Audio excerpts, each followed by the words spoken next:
Question है हमारा, वो है अनुपात ज्ञात कीजिए जिसमें बिंदुओं ए की निर्देशांक दे रखे हैं 1, -5 और बिंदु बी है -4, 5 को मिलाने वाला रेखाखंड x अक्ष से विभाजित होता है, तब विभाजन बिंदु के निर्देशांक भी ज्ञात करने हैं। तो हम सबसे पहले मान लेते हैं, माना अभीष्ट अनुपात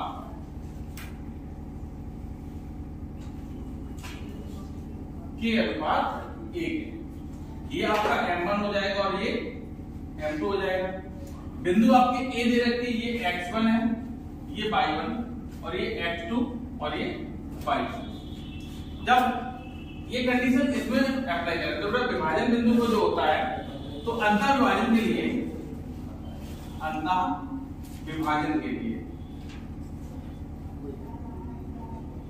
फॉर्मूला क्या होता है बेटा, m1 x2 plus m2 x1 बटे m1 m2 comma m1 y2 plus m2 y1 बटे m1 plus m2। Value put कर दो बेटा। तो देखिए m1 की वैल्यू कितनी है, k। x2 की वैल्यू कितनी है बेटा, माइनस के 4 plus m2 1 x1 1 upon k plus 1 comma m1 k y2 5 plus 1 into y1 minus के 5 बटे 1 k प्लस 1। यहां से जो इसको लिख सकते हैं माइनस के 4k plus 1 upon k plus 1 comma 5k minus 5 upon k plus 1। अब एक कंडीशन देखिए बेटा, यहाँ पर एक लाइन लिखी है क्या कि रेखाखंड x अक्ष से विभाजित होता है। किससे? x अक्ष से। जब रेखाखंड x अक्ष से विभाजित होगा तो कोटि शून्य होगी। कितनी होगी बेटा? शून्य। अगर y अक्ष से विभाजित होता तो भुज शून्य होता। तो यहाँ पर लिखेंगे रेखाखंड x अक्ष से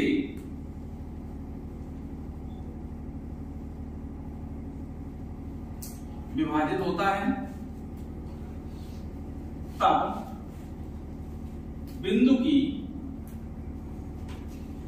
कोटि शून्य होगी। तब निर्देशांकों की तुलना करने पर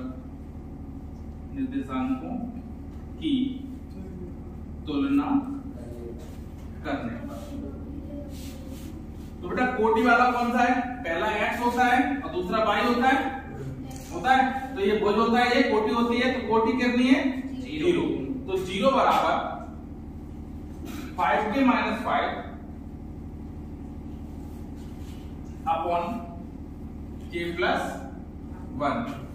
क्रॉस मल्टीप्लाई करेंगे पूरे का बड़ा बेटा इधर आएगा तो ये पूरा 0 हो जाएगा। Yes sir. क्या हो जाएगा, 0 बराबर 5k माइनस 5।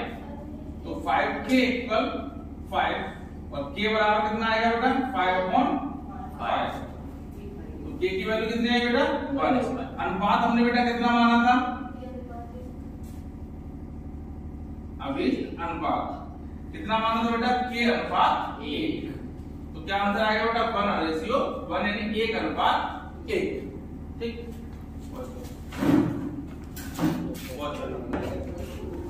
अनुपात जो निकला है वो 1:1 यानी 1:1 निकला है।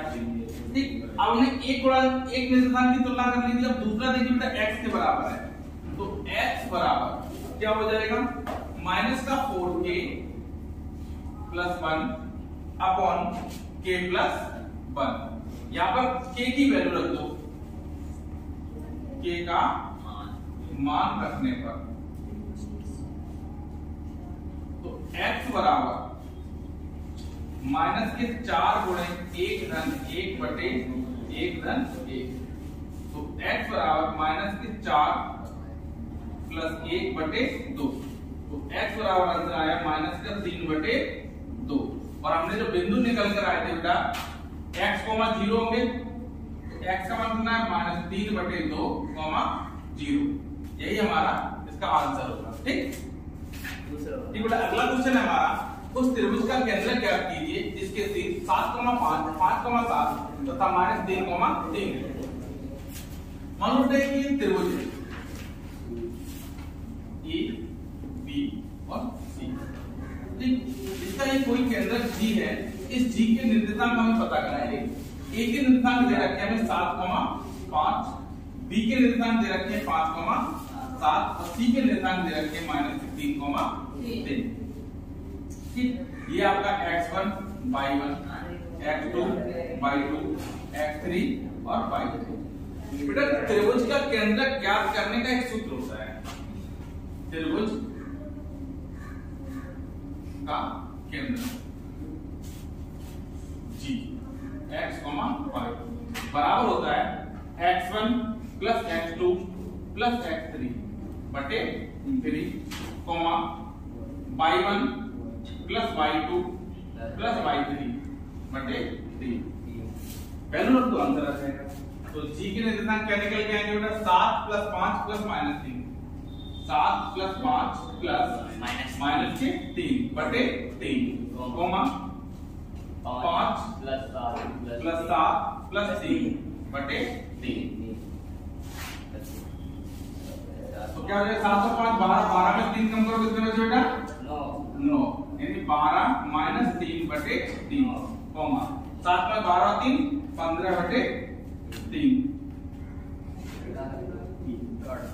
तो 12 में 3 नहीं, 9 बटे 3, 15 बटे 3। इसे काटेंगे बेटा, 3 दिया 9 और 3 पंचे 15। तो जी के निर्देशांक क्या निकल गया बेटा? 3,5। ठीक,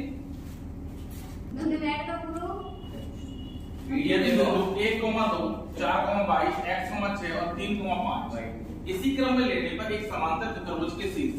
बेटा सबसे पहले समांतर चतुर्भुज को जान लेते हैं हम।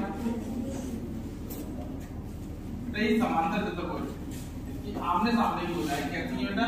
एक दूसरे के समांतर है।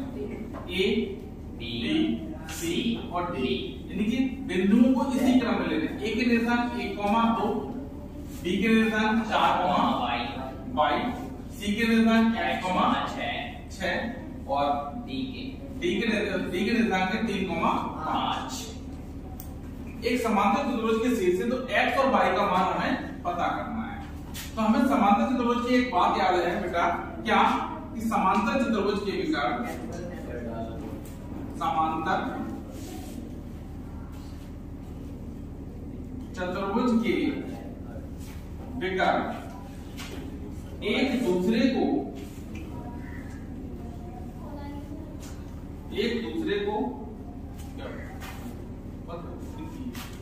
समद्विभाजित करते हैं। ठीक, तो हम कह सकते हैं बेटा क्या कि AC का मध्य बिंदु बराबर होगा BD का मध्य बिंदु। तो हम क्या लिखेंगे? AC का मध्य बिंदु बराबर BD का मध्य बिंदु।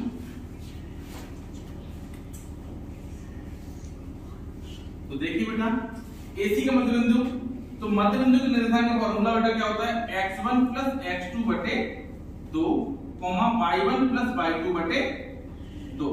ये मध्य बिंदु का निर्देशांक हो गया बेटा। तो मध्य बिंदु के निर्देशांक के लिए बेटा इस फॉर्मूले के अकॉर्डिंग देखिए, तो x1 1 प्लस x,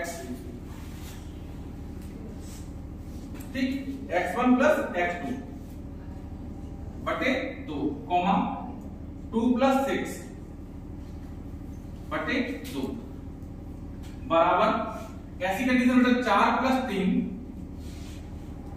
बटे 2, y प्लस 5 बटे 2। निर्देशांकों की आपस में तुलना कर देंगे। निर्देशांकों की तुलना करने पर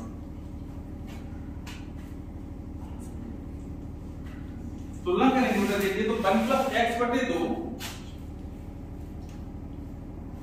बराबर किसके लिए जाएगा बेटा? 4 प्लस 3 बटे 2। 2 से 2 कैंसिल हो जाएंगे, तो 1 प्लस x बराबर 7, तो x बराबर 7 माइनस कितनी है बेटा 6। इसी प्रकार